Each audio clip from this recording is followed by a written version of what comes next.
Greetings to all of you, and welcome to the kickoff for our 2017 SPED Ahead Professional Development Program. My name is Clay Whitehead, co-founder and co-CEO of Presence Learning.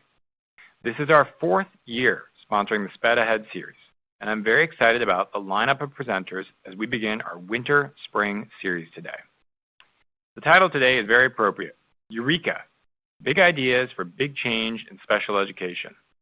For most of us, it's those aha moments that often help us make leaps of progress, and I'm sure you will have many of those throughout these webinars. So, let's start the new year with a spirit of discovery and together find those light bulb moments that you can use to positively impact student development, outcomes, and long-term success. With that in mind, the first in our series is brain specialist Dr. Laurie Desautels. Laurie is a researcher, scholar, author, and speaker who bubbles with insights about educational neuroscience. Laurie will be sharing some big ideas for how and why educators, clinicians, and administrators must care not only for their students' brains, but for their own brains and hearts as well, in order to bring about big change overall. Then, on March 30th, you will have a dynamic duo. Lederick Horn and Dr. Margot Izzo have been receiving standing ovations at special education conferences for their inspiring presentations and their work around empowering students with hidden disabilities like ADHD, autism, and emotional disorders. We are thrilled to have these two outstanding experts share their big ideas with you on the heels of the release of their new book, Empowering Students with Hidden Disabilities. Last, but certainly not least, we are excited to have Dr. Randy Sprick put it all together and wrap up the series in early May. Randy has been our most requested presenter. He's also one of the most popular keynoters at education conferences, so we feel very honored to have him join us. You probably know he is a consultant who always surprises and delights his audiences. Randy will encourage us to embrace some very powerful and big ideas around the STOIC framework for improving student behavior. Now I'd like to introduce our presenter for today, Dr. Laurie Desautels. Dr. Desautels is an assistant professor at Butler University College of Education in Indianapolis with a focus on educational neuroscience, trauma, special education. Before coming to Butler, she taught at Marian University in Indianapolis, worked as a school counselor, private practice counselor, and an adolescent behavioral consultant. Laurie has conducted neuroscience workshops throughout the United States. She holds a BS in special education from Butler, an MS in counseling from Indiana University, and a PhD from the American Institute of Holistic Theology with an emphasis in early adolescence and thought formation. She is also the author of two books, one entitled How May I Serve You? Revelations in Education, and her most recent book, co-authored with Michael McKnight, is entitled Unwritten, The Story of a Living System. Laurie is also a featured writer for Edutopia, published by the George Lucas Education Foundation. Speaking of Laurie's new book, we have a special opportunity for you, our audience today, to win your own copy.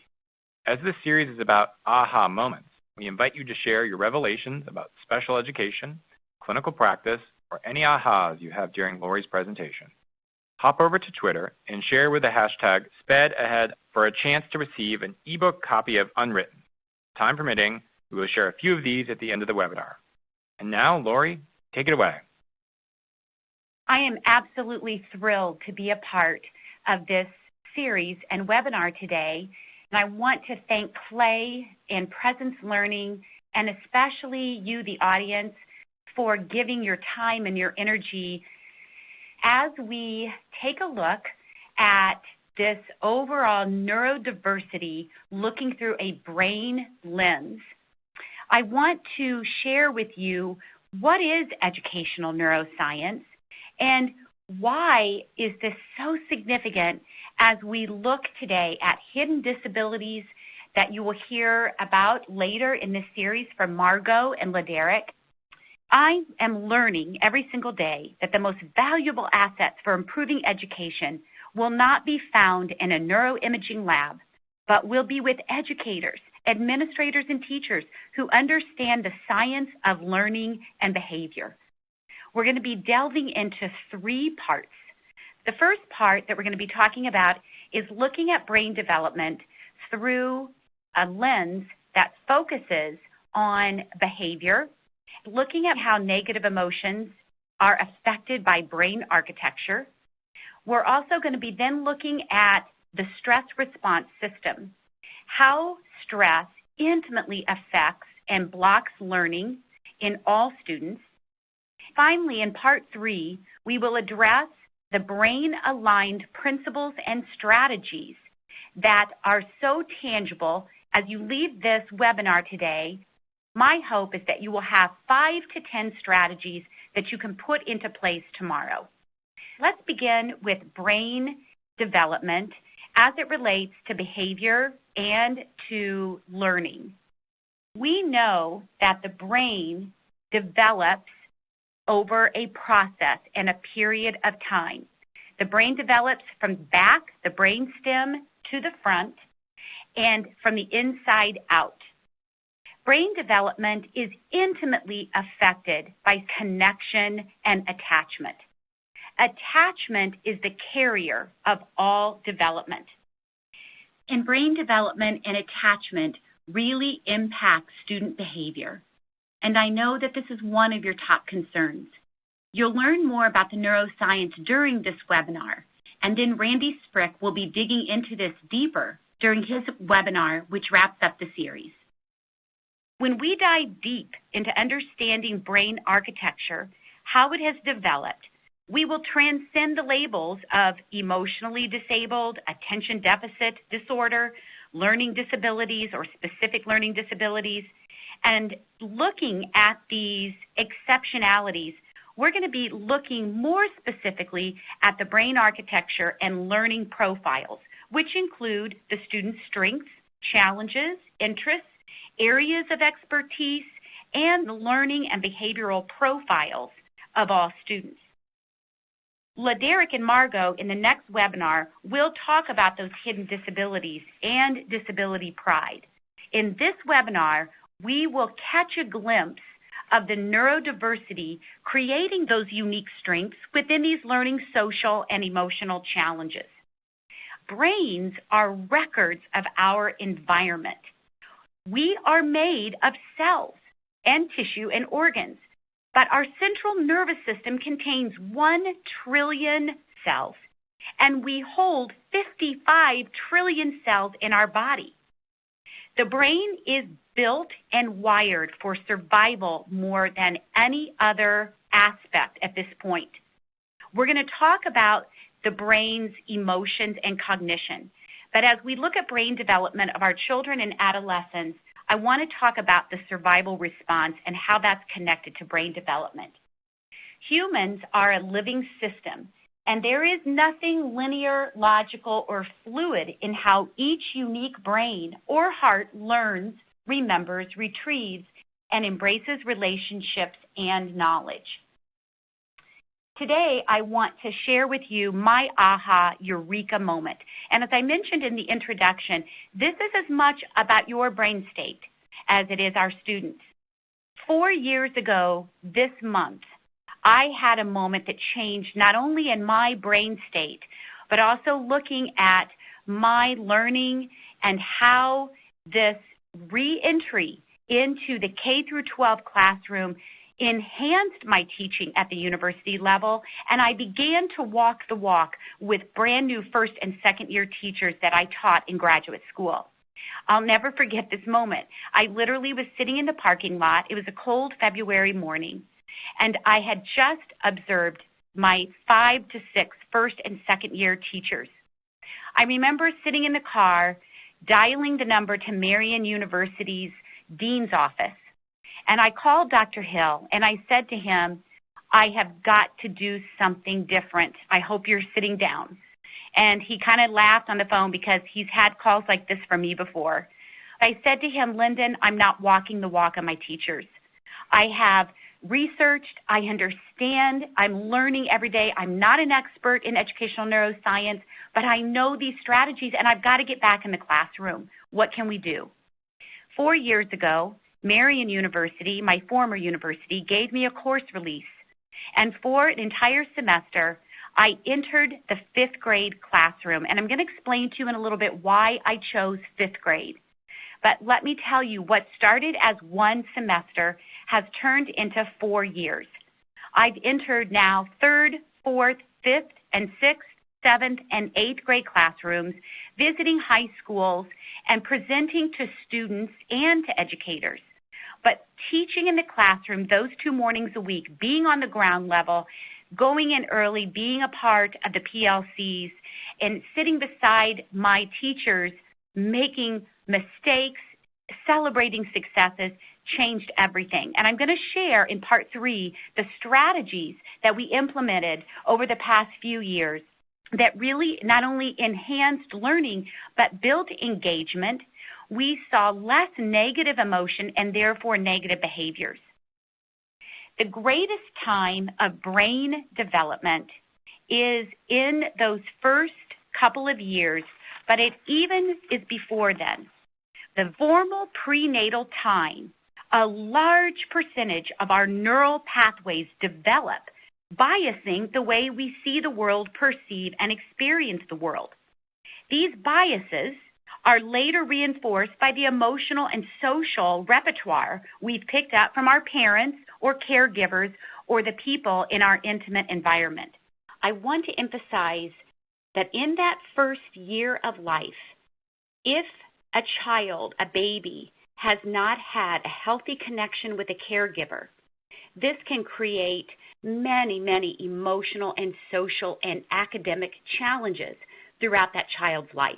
That first year is one that research is looking at and really trying to understand the implications of this.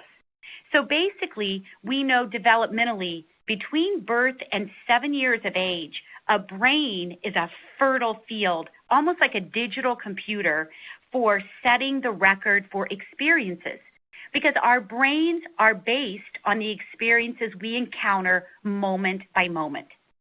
From birth to 2, if we look at the measurement of brain waves, we see the brain waves of almost a sleeping adult, delta waves, where the child, the toddler, is taking in the world without discerning, without questioning. They're just soaking in all the experiences, the relationships, the tones of voice, the actions, the behaviors around them.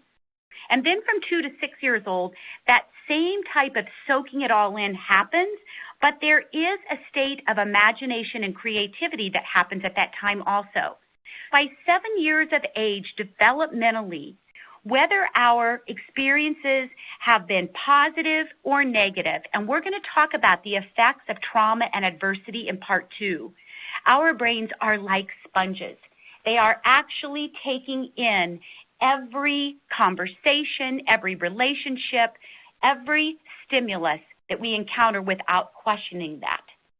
If a child or an adolescent by age 7 has not experienced significant attachment or relationship, this has built hardwired circuitry in that survival brain. And this is very concerning because as we look at areas of exceptionality like attention deficit disorder, some specific learning disabilities, and emotional disabilities, we are wondering, research is questioning at this time, are these true disabilities or are we looking at adversity and a post-traumatic stress disorder in a child? Because the symptomology of lack of attention, lack of focus, lack of concentration looks very similar in children labeled with attention deficit hyperactivity disorder as it does in post-traumatic stress disorder. We know that the brain absorbs everything in its environment in those first 7 years. It rests and soaks it in, and then starting in those prepubescent years at around 4th or 5th grade, and this is why I entered 5th grade, we begin to do some very, very heavy pruning away of neural connections that we're not using. And I love this. I've seen the Pixar film Inside Out. I don't know if any of you have seen this film, but you must rent it because I'm using it as a teaching tool to look at brain development and helping teachers and students to understand what's happening in their own neuroanatomy. In the film, Riley, who is 11 years old, is entering into adulthood and she's dying to her childhood. And her imaginary friend, Bing Bong, fades away and disappears as the movie ends. We know at that time that this is one of the greatest times a brain changes, where 50 to 80% of neuronal connections are pruned away, where we lose capacity, but we gain efficiency, because what we're doing, if we're playing sports, if we're watching video games, if we just sit and watch television, if we're reading, whatever we're doing, whatever activities are a part of our daily life, those neuronal connections get strengthened. And what we're not doing, what we've stopped doing, gets pruned away. I am constantly reminding my 5th and 6th graders that you have a brain that is magnificent. It's changing moment by moment, and this is the time, whatever you want to do as you get older, start practicing and start using repetition right now, because our brains are neural circuits. I also want to share with you, I'm smiling as I say this, in the mornings now when I greet my students, I ask them, what neural circuit are you running today? And they laugh, because we've talked about the 5 emotions from Inside Out: anger, disgust, fear, joy, and sadness. So we talk about, are you running the sadness circuit today? You've got the anger circuit. And so in part 3, we are going to talk about strategies that help the students really take a look at how to de-escalate and calm the stress response. But I wanted to share that that period of time, 4th, 5th grade, from about 10 years old up through 15 and 16 years old, is the second greatest time of brain development and brain change. When we look at what does this have to do with the teaching and the learning process, the adolescent brain, starting at about 4th or 5th grade, has a huge amount of dopamine and a lower baseline of dopamine. It craves novelty, because that adolescent brain, starting at 4th or 5th grade, now begins to take on the environment, noticing everything, paying attention to everything around it. The activities that we share with students, the enthusiasm that we provide for them, will truly help with brain architecture. Neuroplasticity is the brain's ability to form new connections structurally and functionally based on experience. The brain is built not only for survival, but it's also built for emotions and cognition, as I stated earlier. And as we continue looking at this development, I want to talk to you about specific areas in the brain that have an intimate effect on development. Actually, as we explore these in this webinar, this is exactly the very first strategy that I am teaching to our students as young as kindergarten and preschool, all the way through high school. As I explain this development in the brain, I also want you to understand that everything I've talked to you about thus far is exactly what we're teaching to students. And as we look at brain development, I want you to hold this question throughout this webinar today. And that is, instead of asking what is wrong with this student, we want to ask what happened to this student. What is the student's developmental story? What is their private logic? What are their developmental histories? And what type of social and emotional maps have they created based on the experiences that they have had? The majority of our most difficult students have a developmental history filled with negative experiences. And negative emotion not only affects how we think, but it affects our very capacity to think. I'd like for you to put your hands on your forehead, and I want you right now just to feel right behind your eyebrows. This part of the brain is the last part of the brain to develop, and it is called the prefrontal cortex. It's the newest part of the brain. It separates us from most mammals. This part of the brain is where we do life. This is where school happens. It's the seat of problem solving. It's the seat of emotional regulation. It's the seat of sustained attention and working memory. And I love what Dr. Jill Bolte Taylor shares with us. Our greatest human superpower is our ability to inhibit.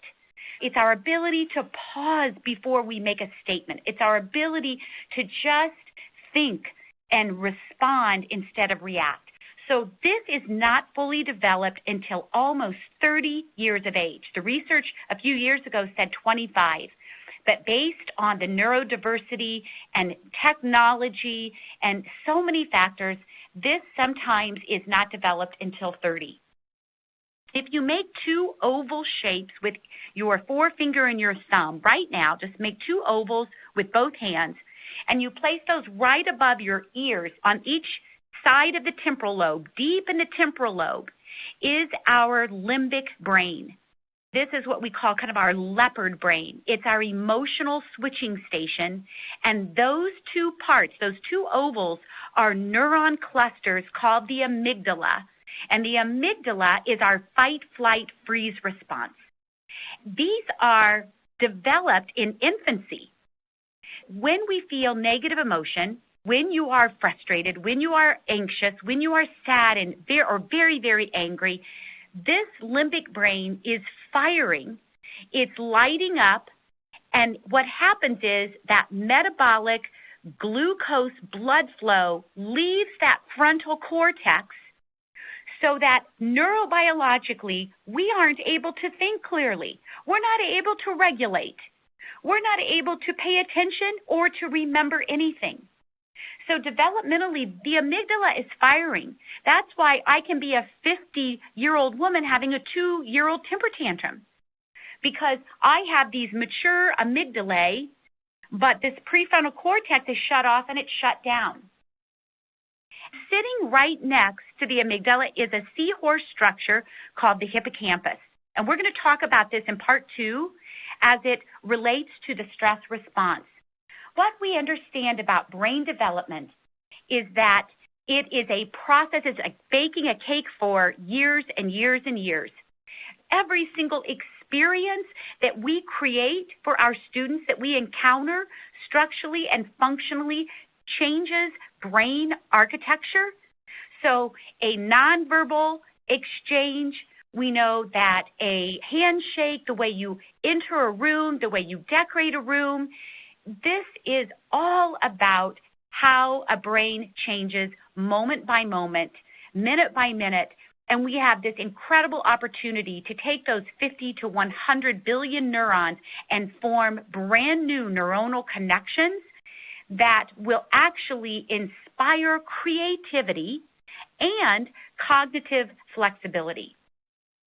As we look at this beautiful, complex brain that continually reorganizes itself, the takeaway from part 1, the best news for teachers, neuroplasticity.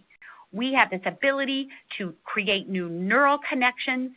We know that the brain develops from back to front, and we have got to give our students opportunities to exercise those executive functions like emotional regulation and sustained attention and working memory.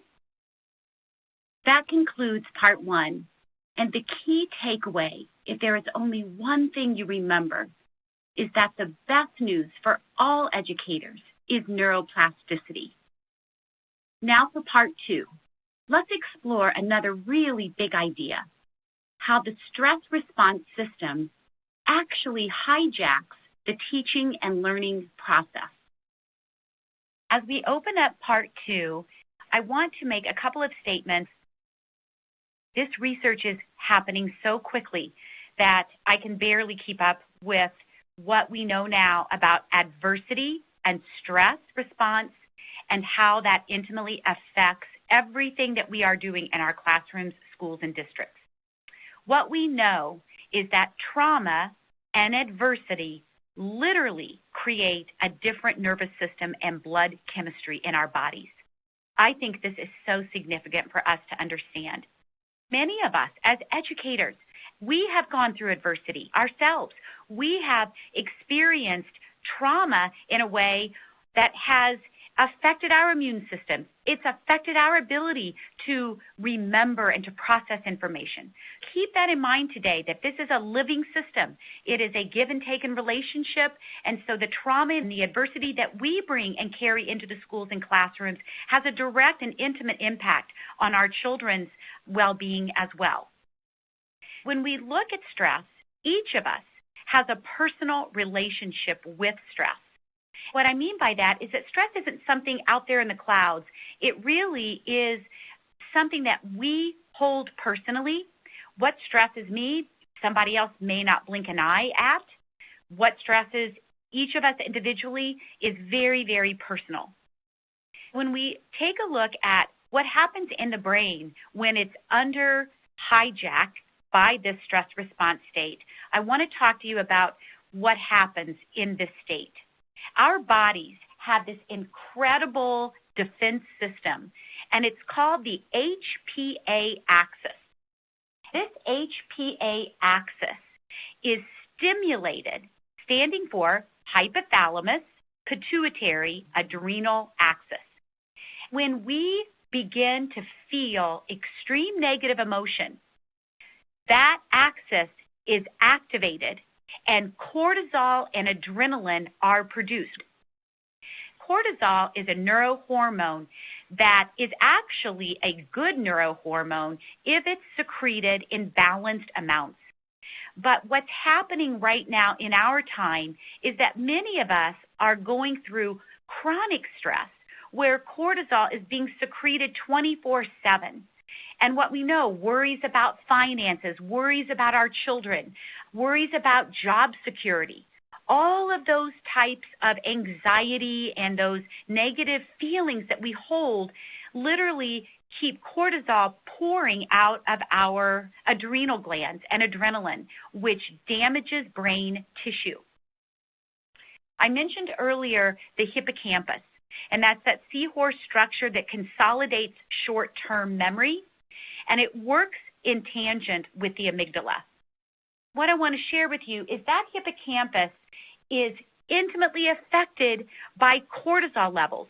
When we are secreting extra amounts of cortisol, it's the hippocampus that quiets the stress response. But if it's damaged, it can't turn the stress off. Not only can it not turn the stress off, we have less capacity. Decreased hippocampal volumes from 5 to 26% decrease a child or adolescent or my ability to remember and process new information. This is extremely important for us as educators to understand. And the reason for this is that when we make neural connections in the brain, the body, the nucleus of the neuron, has these beautiful dendritic branches that receive information from other neurons. So if you hold your hand, just like raise your hand up in the air, and you'll see your fingers are the dendrites. The palm of your hand is that soma, the body of the cell, and then your wrist all the way down to your elbow is the axon. So when we learn anything, learn new behaviors, learn emotions, learn content, what happens is we have this chemical electrical response where these dendrites receive information from the axon as the axon sends an electrical charge to the dendrite. So there's a chemical electrical response. But based on the experiences that we have, when we are in a chronic stress response state, those neural connections fire up and wire together, causing hyperarousal and hypervigilance in the limbic brain. So what does that look like? When we are in constant stress, the cortisol production and the adrenaline production dilate our pupils, they activate the adrenal glands, our digestion shuts down, and that oxygenated glucose blood flow moves to our limbs, preparing us to fight or to flee. But when we have constant worries, then our bodies succumb to irregular levels of neurotransmitters. Dopamine is so important to our health. When we don't have enough dopamine, we don't have those goal-motivated, driven, pleasurable behaviors. When we are in stress response states, there's less ability to remember and process in the hippocampus. Our immune systems are compromised. There's an overproduction of neuronal networks in the limbic brain where fear and anxiety live. And our ability to learn and retain information is completely compromised. When I talk to you about adversity, it is not just about severe neglect or abuse. Adversity and trauma can be a lack of sleep. That is traumatic for the brain. How many of our children are walking in not getting enough sleep? How many of our children are walking in adolescence not having enough nutritious food? Let me share this with you too. Boredom is stressful to the brain. When we are bored, our cortisol levels rise. Yes, incarceration of family members increases the stress response. Divorce, mental illness, addiction of family members, social rejection is an indicator that creates more cortisol production and activates our stress response. Socioeconomic worries activate our stress response. So it doesn't have to be severe neglect or abuse. I was so honored in November this past year to be asked to go to Austin, Indiana, where in 2015, a national heroin opana epidemic spread throughout this community. And it made NPR news. And our Indiana Department of Education and the systems of care throughout the state were very concerned about the emotional and mental health of the children and the teachers and the families. For the past couple of months, I have made 4 visits to the school district. And we have been working with the children, with the adolescents, and teaching the teachers and administrators about their neuroanatomy, about their stress response system, and most importantly, which I'm going to be talking about in part 3, giving these students some brain-aligned strategies to initiate that parasympathetic nervous system response, quieting respiration, lowering blood pressure, quieting that heart rate, and giving them some hope. What I learned when I was in Austin, like so many hundreds or thousands of communities across the United States, when there is this mental and emotional health crisis, many of the parents, many of the foster parents, many of the grandparents were suffering with addiction, significant addiction. So many of the students were absent on certain days. Friday afternoons was one of the most difficult times of the entire school week. The students were preparing to go home to an environment that felt completely unsafe. It was very unpredictable because the students did not know what state of mind the parents or family members, the caregivers who were going through addiction issues were going through. The children were scared, and it feels very, very unsafe to the brain when we don't know what to expect. Friday afternoons, there were some disruptive behaviors in the classroom. Children had a very hard time focusing and paying attention. You might say the majority of the students had attention deficit disorder, that hidden disability. But really what we saw were children in a post-traumatic stress response, feeling the angst of what was going to be a part of their life for the next 2 days. I also learned from the high school teachers that Mondays is always a very high absentee day. And the reason for this is many of the students stayed at home on Mondays, making sure that their family members came out of their weekend drug and alcohol-induced brain states. So being very traumatic to the brain and being very traumatic to overall health, I just wanted to share that story because these teachers and these students are teaching me. And as I left Austin, looking at the compassion, I mean the unbelievable compassion of these teachers, I thought to myself, they have 50 to 75% of the formula already down and in place and activated. That is connection and attachment to their students. As I mentioned in part 1, nothing changes brain architecture. Nothing builds healthier brains more than attachment and connection with a healthy adult caregiver. And the resiliency research tells us that that one healthy attachment connection is typically a teacher. That, coupled with neuroplasticity, is about the best news I can share with you during this webinar.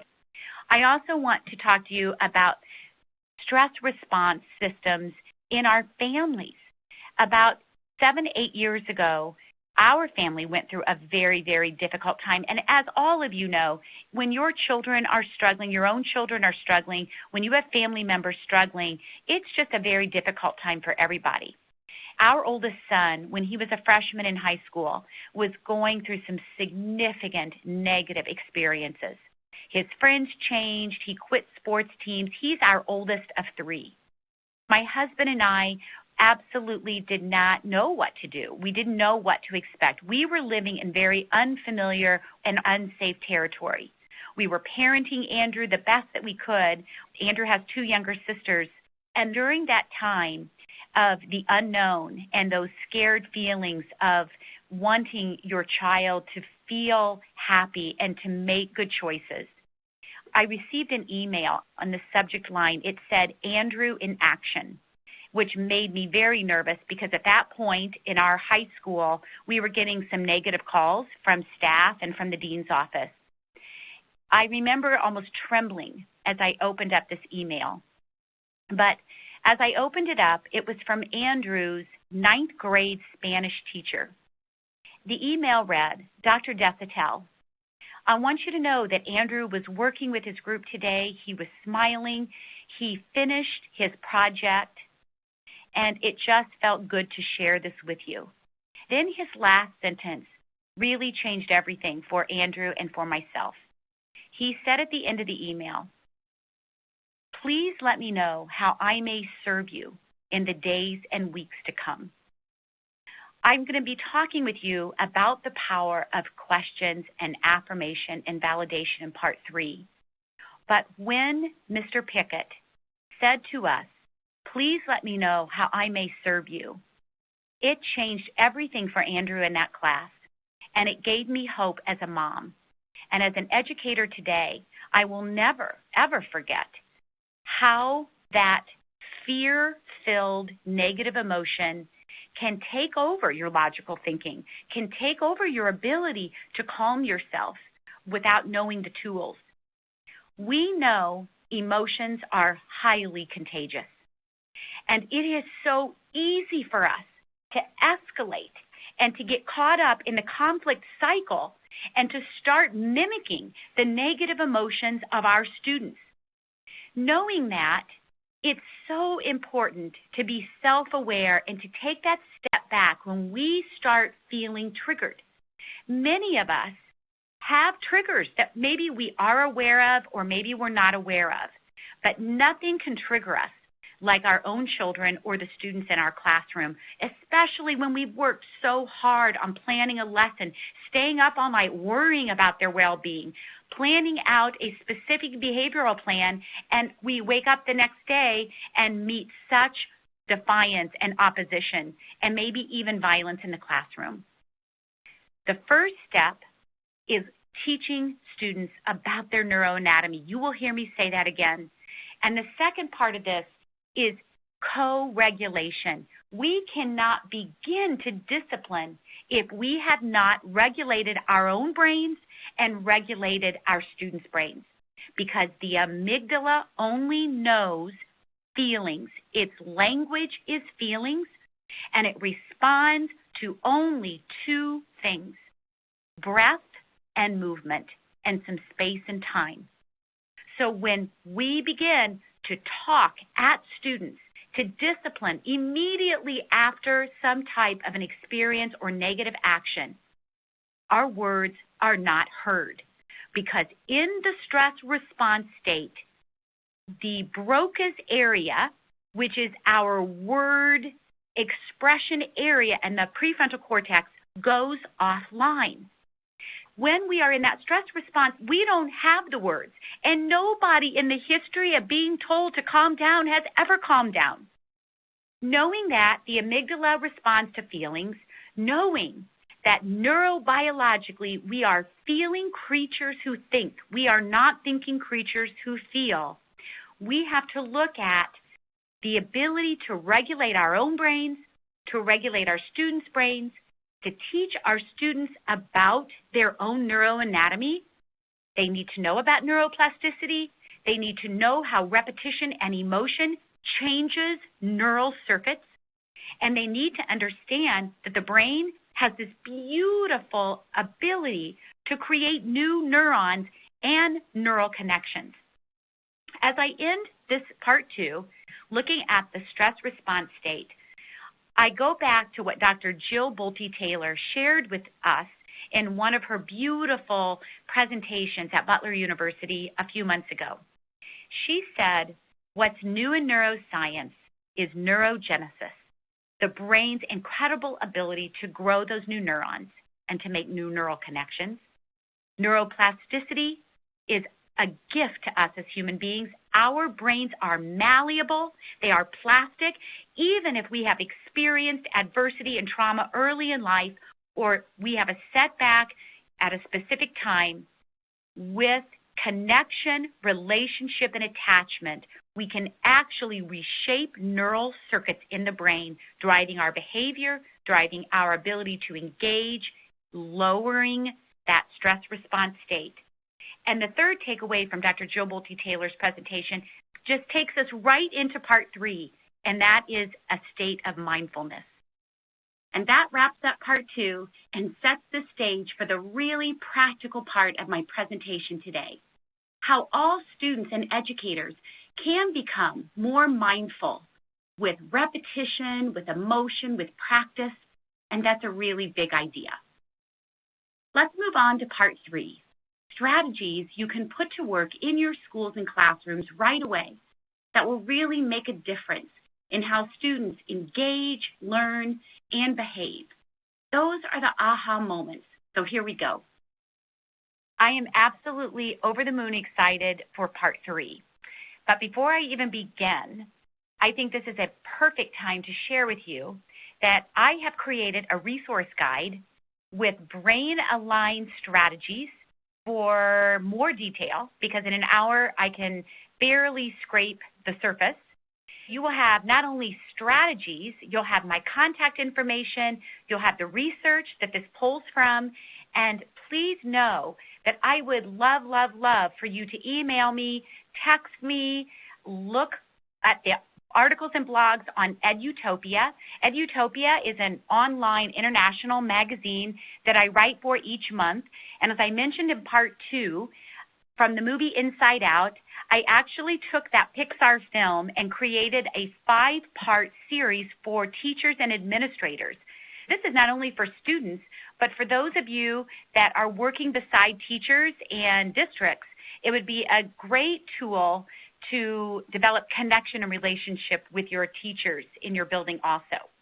As we look at these brain-aligned strategies, I want to share with you a couple of phrases that have literally stuck with me for the past 16, 18 months, reminding me every day when I walk into the classroom and encounter some of those hidden disabilities that sometimes are so misunderstood. I want to share these with you. If you lack a deep memory of feeling safe and loved, the receptors in the brain that respond to human kindness actually fail to develop. If we are constantly feeling unloved and unsafe, then our brain specializes in fear and abandonment. One of the things that I have learned, not only through the students that I teach and sit beside and the teachers that I sit beside, but I am working with a family right now who adopted a son 5 years ago at the age of 7. Chandler was in 14 foster homes before his parents adopted him 5 years ago. They contacted me wanting to know how we could work beside his teachers, helping his staff to understand what his emotional triggers are. What are those memories, those sights, those sounds, those flashbacks, gestures, and touch that trigger him? When Chandler was adopted 5 years ago, not only being a part of 14 different homes, he had experienced significant trauma. And trauma, we know, fundamentally reorganizes how the brain manages perceptions. So looking at Chandler's triggers, as I mentioned, emotional triggers can be memories, can be a sight in the classroom happening in the present moment, can be a sound that's heard outside the classroom that triggers a memory of maybe even 3 years ago, 6 months ago, 10 years ago. It can be the way someone gestures, or it can be a touch, it can be a flashback. There are so many emotional triggers that we as teachers are not aware of. This is something that I'm really delving into this semester because in the 5th and 6th grade classes at School 60 in Indianapolis, we have about a third of our students in each of the 3 classrooms experiencing significant adversity, who come into the classroom looking extremely oppositional, extremely defiant, sometimes violent, and oftentimes just shut down, just apathetic, head on their desk, and just tuning everyone and everything out. As we look at these triggers, these brain-aligned strategies are going to identify not only the stress, but they're going to help and give students tools that they can take out of the classroom and use 24/7.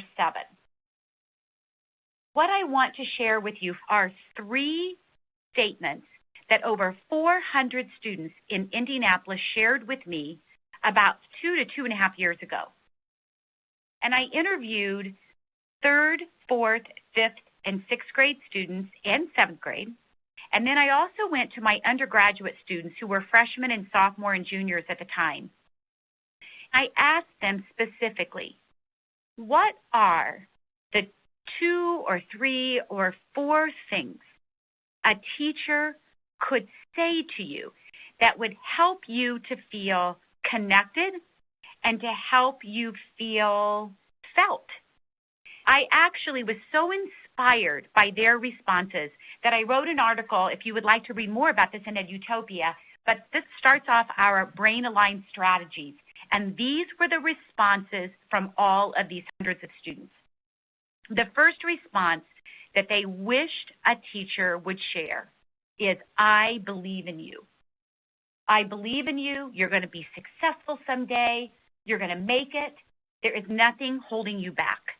You make mistakes. I get that. We all make mistakes. Mistakes are learning tools, but I believe in you. The second desire from the students that they wanted to hear from their teachers was, help me find my purpose. For instance, this is a saying, you have a purpose, Matt. I see it. I feel it. Let's have fun and discover what it is. A purpose might change.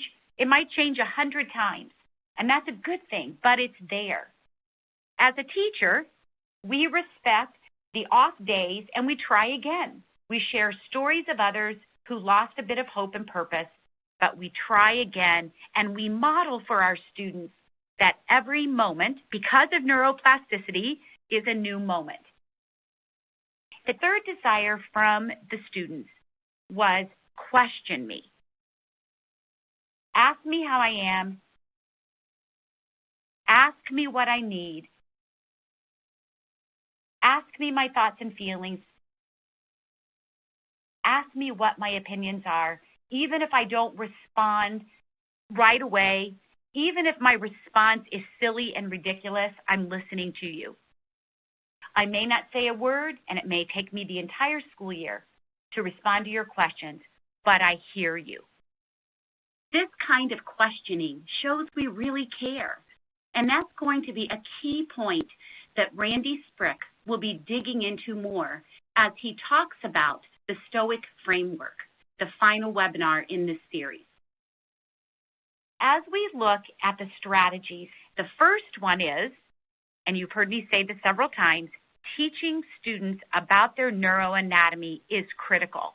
None of these strategies I'm going to mention in Part 3 will have near the effect if we don't teach our students about the amygdala, about the prefrontal cortex, and about neuroplasticity and the hippocampus.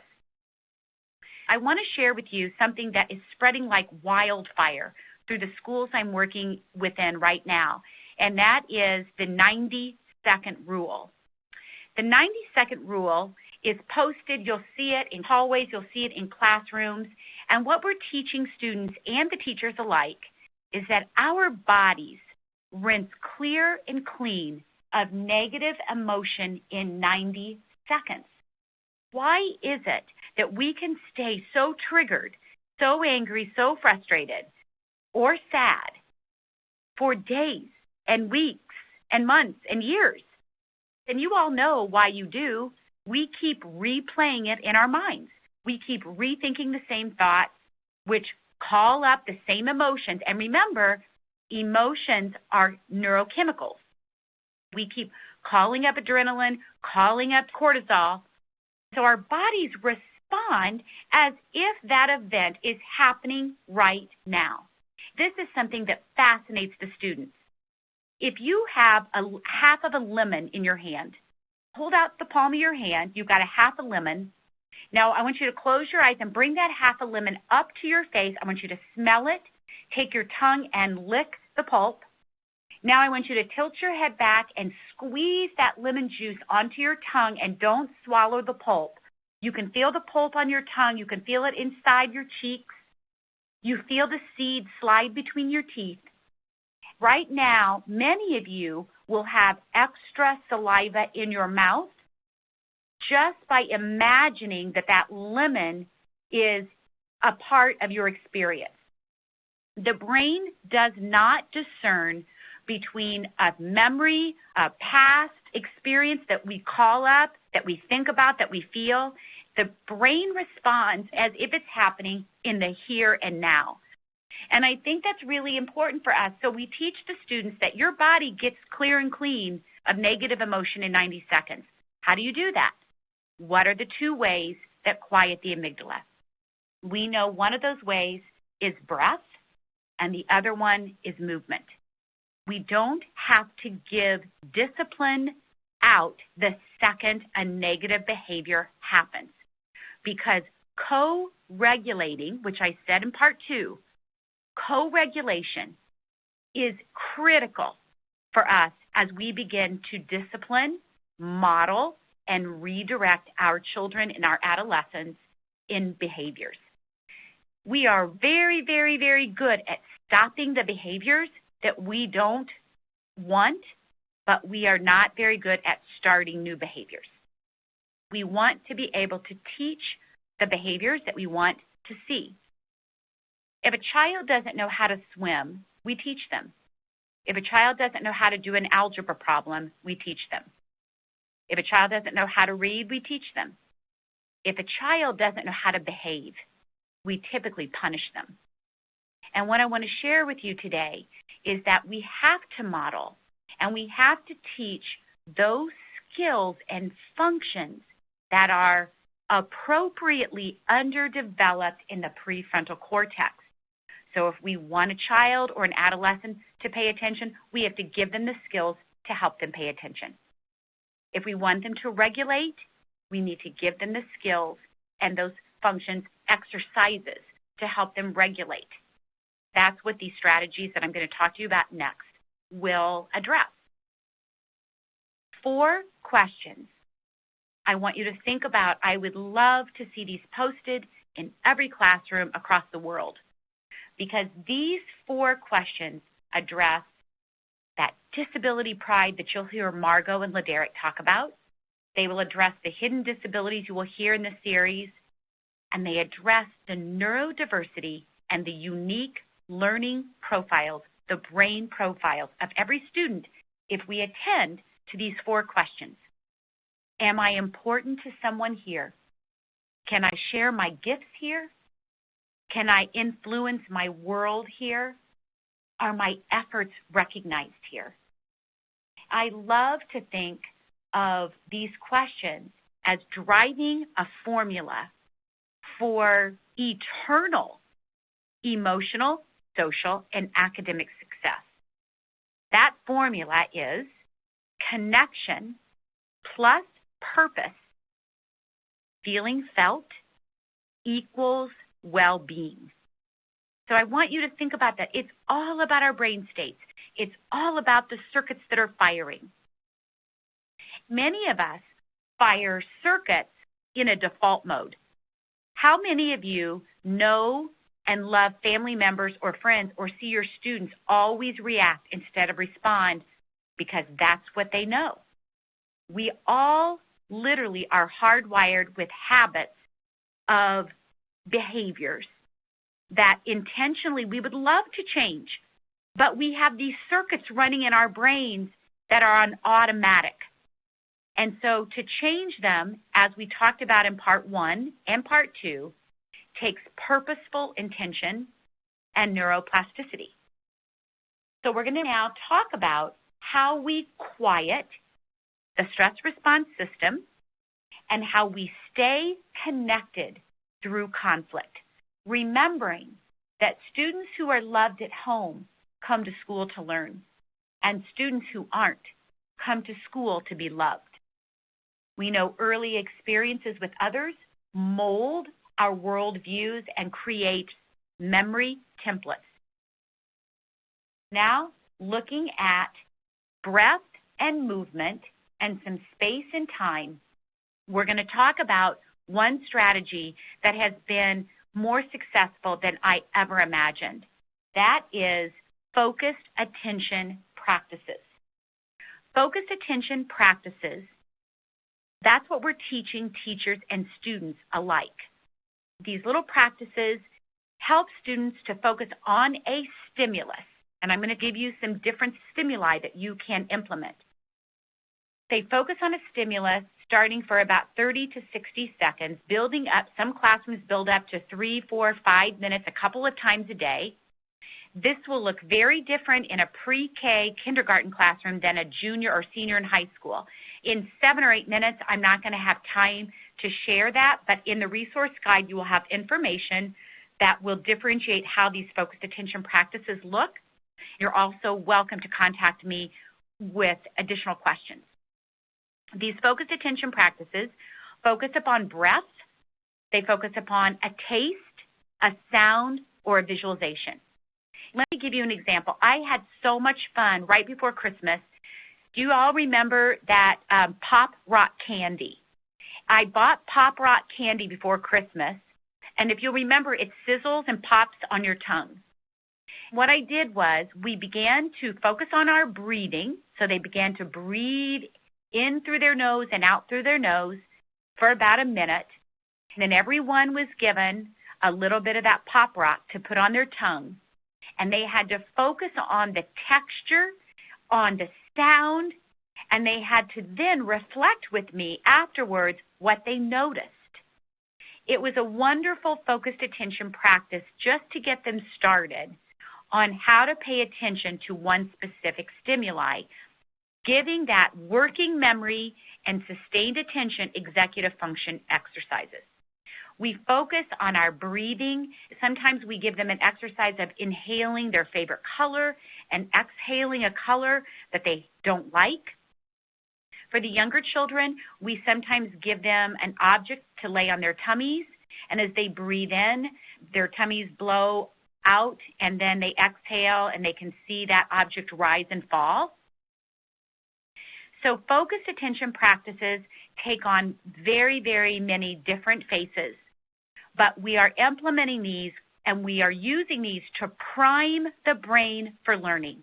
If the brain isn't ready to ingest content, if it's not engaged, if that stress response has not been quieted, then I don't care how good your lessons are. I don't care how good your curriculum, great that you have an RTI pyramid, and it's great that you're addressing, those specific sub-skills and standards. It's not going to be heard, and it's not going to be a part of brain architecture.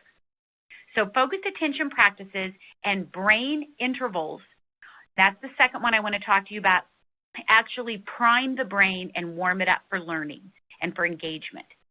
The brain thrives with novelty. It loves to anticipate. It loves to be curious. It does this by putting in that survival mode.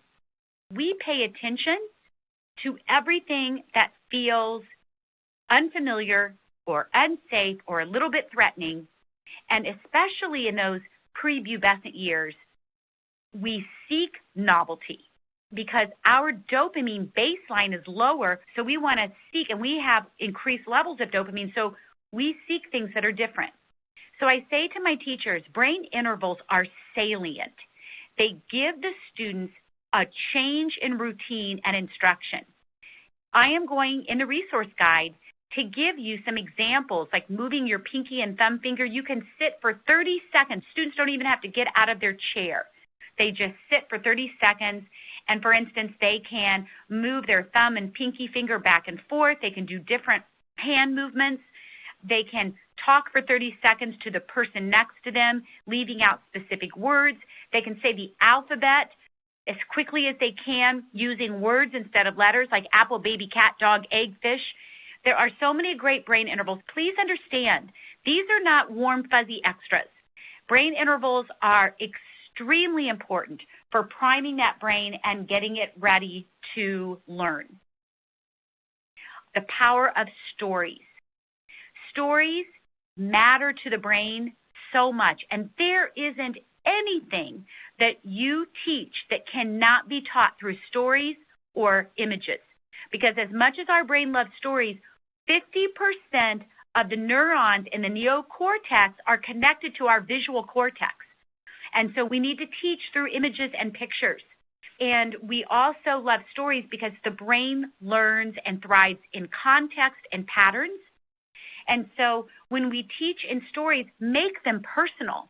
I'm going to share with you a brand new way of doing bell work that's brain aligned, that brings in stories, that brings in novelty, that brings in all kinds of activities that literally create conversation.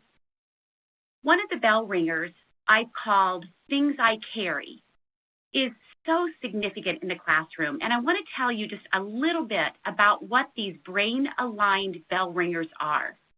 When students walk into the classroom, we have an opportunity right away to capture engagement. So instead of pulling out a book or reviewing homework or finishing homework, I have a list of maybe 8 to 10 brain-aligned bell ringers that not only engage students, but also are such a great way for teachers to collect perceptual data and for students to begin to self-reflect on these very novel ideas. These strategies invite creativity and cognitive flexibility because when we are in stress response states, when we are feeling powerless, when we are feeling that we don't have choices, for many of our students, school is an adversity. Just being in school and learning language, arts, and math, which are the two ways we teach, is a stressful experience.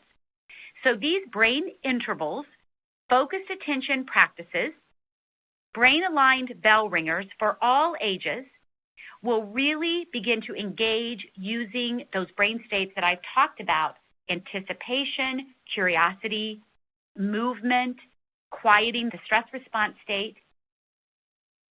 I want to share with you ways that the teachers in Maryville, Indiana, which is near Chicago, actually put into place following a brain institute that we did this summer with this group of teachers. This district has over 350 children in foster care. And so the schools created amygdala reset stations where they had areas in their classrooms for the students to go to regulate. And I will send you a variety of objects and a variety of tools and ideas for these amygdala reset stations. Again, I have not met a student yet that has not seen Inside Out and loves it. So working with students, gathering perceptual data in working with core memories, islands of personality, the 5 emotions, all of those in your amygdala reset area. And even the schools have created a teacher, educator, amygdala reset area. We know trauma is held in the body.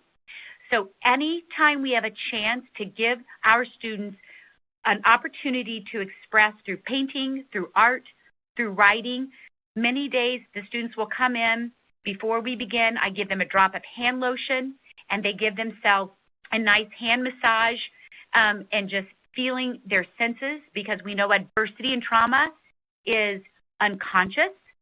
It is held inside of our experiences, and it is held in the body. It's not a conscious memory. As we conclude part 3, I want to share with you one of my most favorite and most effective strategies. And actually, as I shared in part 2, our personal family story about Andrew and Mr. Pickett, his 9th grade Spanish teacher. The power of questions has come to my attention. Actually, we have looked at the research behind when a child, an adolescent, or any of us begin to feel negative emotion, and we have not reached that point of no return, but we are beginning to feel defensive, we're beginning to posture, we're beginning to feel as if we've got to defend our stance. The power of questions actually are processed in the brain after they've been asked for quite a while. So when Mr. Pickett said to me in that email, Dr. Desautels, please let me know how I may serve you in the days and weeks to come, I've actually transcripted that question and turned it into 3 questions that I want to end with today. The power of questions in these 3 questions de-escalates conflict, it reduces that stress from the limbic brain, and it engages students showing connection and relationship. They are, what do you need? How can I help? What can we do to make this better?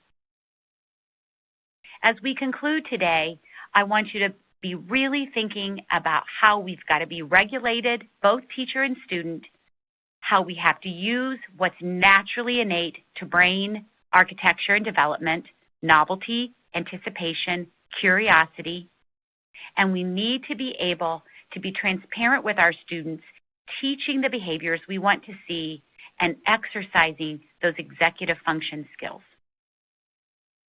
I have so much enjoyed this webinar with you today, and I'm going to hand the microphone back to Clay because I can see there are many questions popping up.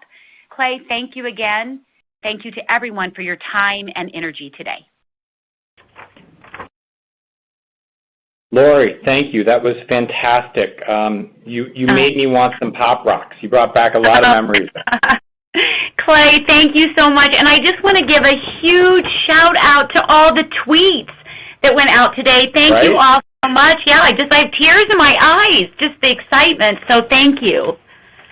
That's right. For everyone not following along on Twitter, check out the hashtag SPEDAhead, where people are sharing their aha moments. And if you tweet out with that hashtag, you can actually have a chance to win Dr. Desautels' new book. So be sure to tweet away here. So, look, Lori, you said it best. There are lots of questions coming in, so let's be sure to give our listeners the bulk of the time here. So you mentioned in the latter half of the presentation that some educators you work with have set up an amygdala reset station for teachers to use. What in those stations? Yeah, so and I want to add right now that there are so many questions. I wish I could address every single one, so I will find a way to do that. But these amygdala first aid stations or amygdala reset stations are, they contain, I'm going to just list some items real quickly since we have so many questions. My teachers, the teachers I'm working with, are putting in, pieces of paper, colored pencils, Where's Waldo books, stress balls, stories. A snow globe is a wonderful distraction because we know when we haven't reached that point of no return, and that's the key. If a child is throwing over a desk or chair, they're not going to do a focused attention practice, and they're not going to be regulated enough to move themselves to an amygdala first aid station. So that's a separate question. But we put in hand lotion. I washed some blankets, and again, this looks different in every school, but with some lavender detergent, that we keep back, and there are a couple of pillows. We have some talisman types of, figures in there, and journals, just things that positive notes. There's a jar of positive notes, and there are also brain books in there. So if a child is really needing an affirmation, they could just pick a colored Post-it out of the jar. And so those are some of the things that we're constantly adding, scented markers, because we know distraction, when you time out a child, most of the time they just get angrier and they get more obsessed over what they've done. So we know that the brain, if it's distracted in a positive way, it can upshift quicker. I think that's right. I viscerally remember my timeouts growing up, and I can speak to that from experience. So, look, how does teaching students about their own brains as they grow affect their behavior, and what have you seen when people take this approach? I mentioned it several times today in this webinar, but when we teach our students as young as kindergarten, because with the kindergarten students, we ask them, what's the weather in your brain today? Are you having a tsunami? Is there a thunderstorm? Is it partly cloudy? But when we teach them about the amygdala, the hippocampus, neuroplasticity, and prefrontal cortex, it gives us science. It objectifies their behavior. And many of my undergraduate students said to me last year, Dr. Lori, I wish I would have known that in middle school, because you think something is wrong with you. You don't want to act this way. You don't want to walk in the door with these, just negative behaviors. But when you understand the science behind it, it intrigues students, and they're challenged through ways to change those hardwired circuits. And that's the beauty of this. I loved how you brought up the movie Inside Out throughout here. It's just a fantastic movie, and it comes up again and again in the context in which we work. And the listeners are asking, what are other ways besides Inside Out that you can instruct children about their brains? There are so many resources. So let me just give a few in this question and answer. I love first of all, we've got to tap into the student psychology. So what does that mean? When I started teaching 7th grade a couple of years ago, it had been a long time since I had lived with a 7th grader. So before I studied what they do on the weekends, what songs they're listening to, what type of clothing, what's new in stores. So we teach, we want to tap into their ecology to connect with them, to emotionally connect with them. There's a wonderful video series that we're using, and I believe it's in my resource guide, but it's called Sentis Videos, S-E-N-T-I-S. Sentis Videos are 1 to 2 minute animated videos that we share with the students, and we even break them down. This is for kindergarten through seniors in high school or college students. And they talk about emotions in the brain and neuroplasticity. Eric Chandler from the University of Washington has a neuroscience club and newsletter. And I believe I put this in the resource guide too. But there are all kinds of wonderful documentaries. The kids love National Geographic brain games. And I would encourage you to bring in like video clips and really talk about. That brings up mirror neurons, which we didn't really talk about today. We did a little bit with emotions are contagious. But there are lots of resources out there, and I'll be glad to share. If someone needs to look beyond the resource guide, they can always reach out. Okay, and can you spell that once again for our listeners? Sentis? Yes. Yeah, Sentis Videos. It's S as in Sam, E-N is in the word no, T-I-S. S-E-N-T-I-S. Sentis Videos. They're wonderful. Great. I feel like we just did a brain interval there, spelling it out with words. I know. And I wanted to say this too, Clay. I have my teachers. This sounds kind of funny, but my Facebook is for educators. So, the 3,000 people that are following me on Facebook are really teachers and administrators, clinicians, and I'm always posting every day, probably too much, new ways to engage, brain science, what we can do in the classroom. So my Twitter and my Facebook are great ways to connect with this information too. And that's great. Well, you got more than 2,000 logged in and probably, 1,000 plus more than that watching. So be lots of people tuning into that Facebook page based on these questions. Yeah. So what are the best ways for us to reduce cortisol levels in students and in special education teachers? Well, first, I want to address the teacher brain state first, because as educators today, we no one knows what the stress is. And this is, we're looking at these, we're looking at merit pay and testing results, and how do we deal with all of the curriculum, this overpacked curriculum, and meeting standards? And then sometimes teachers say to me, my God, Lori, I don't have time to do brain intervals. I mean, my day is packed. And so we have to look at the teacher brain state. If you are in your amygdala, you are not going to be effective. So for you to take 10 deep breaths, for you to go take a little walk, or just to go turn your back and take some breaths, I cannot emphasize that enough, because students are so savvy at reading nonverbal communication. Even if you have a smile on your face, they know exactly how you're feeling. So to lessen those cortisols, I'm mentioning some proactive and reactive ways, but the first thing we have to do is to model for our students that, you know what, I'm too angry, I'm too frustrated, I'm feeling anxious right now, and we're going to come back to this challenge that we're in when we both are in our frontal lobe. And that's the beauty of teaching students about their neuroanatomy, because we use the words to actually say, you know what, Dr. Lori, I can't talk to you right now, I'm in my amygdala. And I know that some teachers may say, well, they might take advantage of that, they may manipulate, but they really don't. I mean, it's just amazing how powerful it is when we tell them what cortisol does to brain tissue, when we give them ways that breath and movement can calm, when we help them, there are other strategies too that we're implementing that the students can do on their own. They can just sit at their desk and do quietly. Nobody else has to know. Let's talk about families for a second. So someone asks, how do we best communicate stress-reducing strategies to families, especially those who lack effective boundaries with their kids? Yes, if I had the answer to that, they're all great questions. All these are fabulous questions, but I think the first thing that came to my mind hearing you say that, Clay, is that we've got to teach our families about this neuroscience. And I don't mean that in real complicated ways. It's as if you teach the students.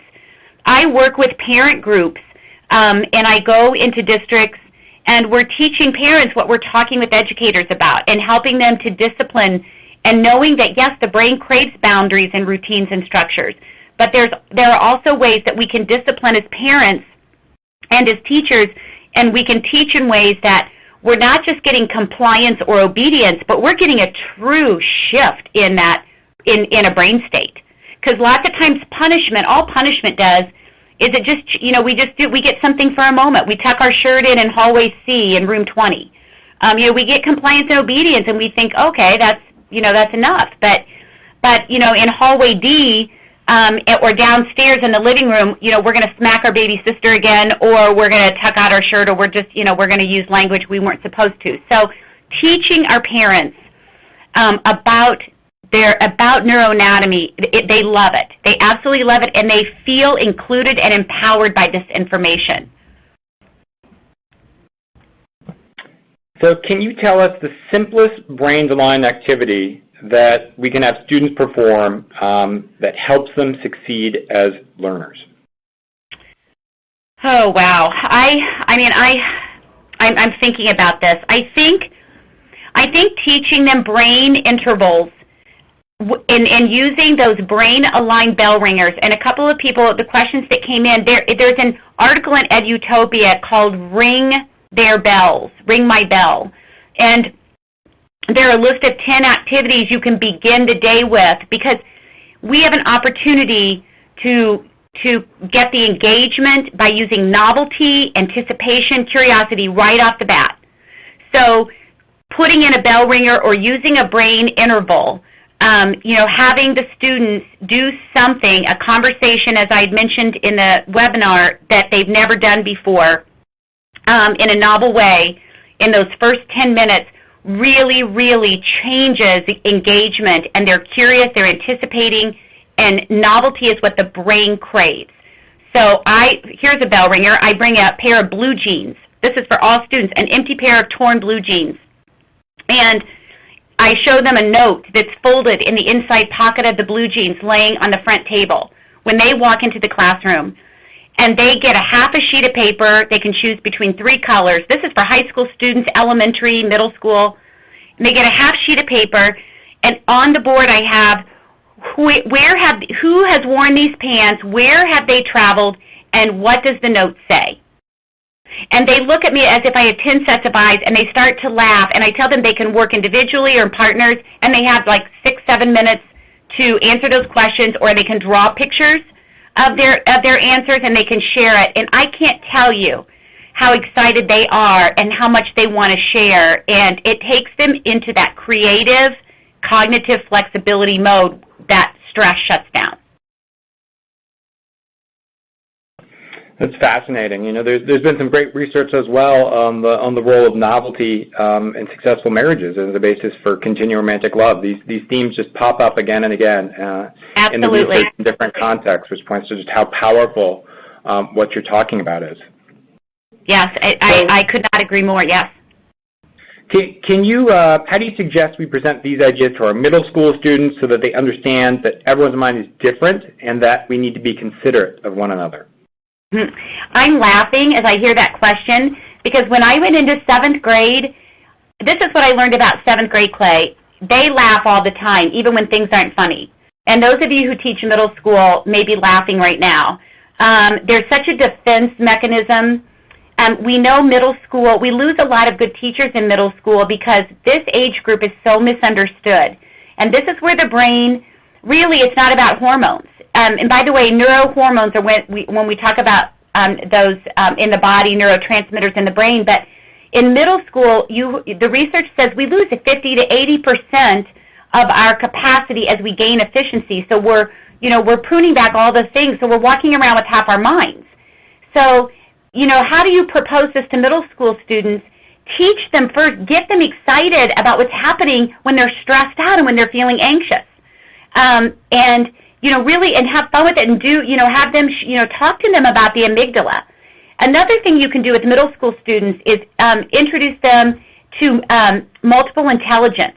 Because for many of our students, school is traumatic, and we teach to 2 intelligence. We teach to math and language.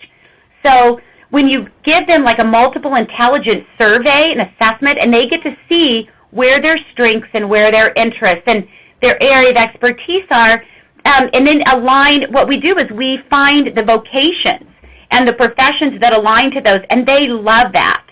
And then we might even, have them Google, different degrees from different universities or career colleges or vocation centers or, whatever that may be. Because not everyone is going to be wanting to go to a 4-year college. There's a lot of neurodiversity in higher ed now, too.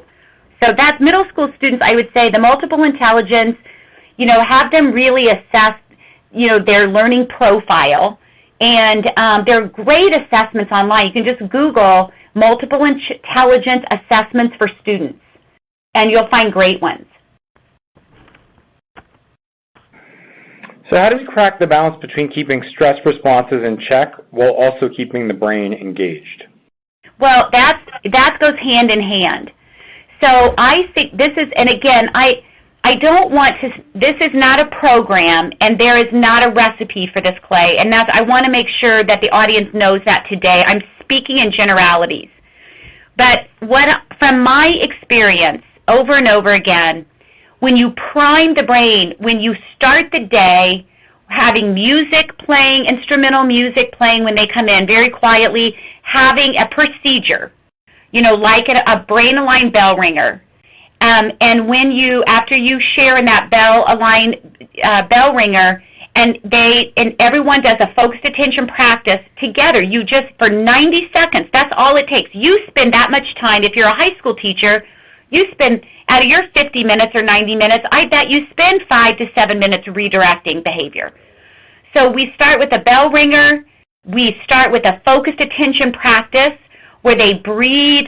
There are so many different breathing exercises, and I have those in the articles in Edutopia, and I'm working on more right now. But when we do breath, or when we focus on a taste, or when we focus on a sound, or when we do a creative visualization, that primes the brain. That opens up that prefrontal cortex. it quiets the amygdala, and that's how you decrease cortisol and increase engagement. I think that those two, if I had to say what two ingredients are part of the secret sauce, that's it. That's great. So I think we got time for one last quick response here. We're going to try and squeeze it in. Okay. So this is from a listener. They say, many students who have been exposed to trauma spend so much time reacting in a fight, flight, or freeze mode. What one proactive and what one reactive strategy do you suggest for these students? Well, I think I talked about those a little bit today, but that's such a great question because it's about trauma, and trauma can be, as I stated, it can be fairly significant. The trauma is held in the body, and Clay, it's held in the right hemisphere, and so which means it's an emotional, visual, implicit experience. So one proactive way would be in a neutral time to teach the students that we're going to start some really fun procedures, and this is going to help them to feel positive emotion. So one proactive way is to begin to practice these focused attention practices, and also to use, and this is so exciting, we're using a brand new, I'm going to Purdue University in Lafayette tomorrow to work with the professor. We're using a technique to quiet the stress response right now that uses movement and breathing called EFT.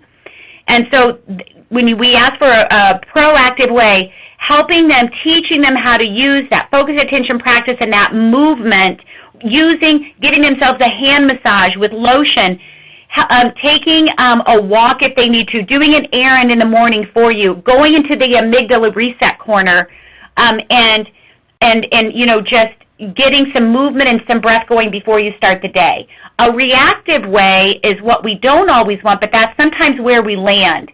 So I say if a desk is being turned over, if a child is saying F you, if you've reached that point of no return, your goal is for your amygdala to stay calm through it, to stay connected to that child. Right. And that's hard to do. So that's, sometimes we have to just wait for that wave to pass, and then we begin to redirect.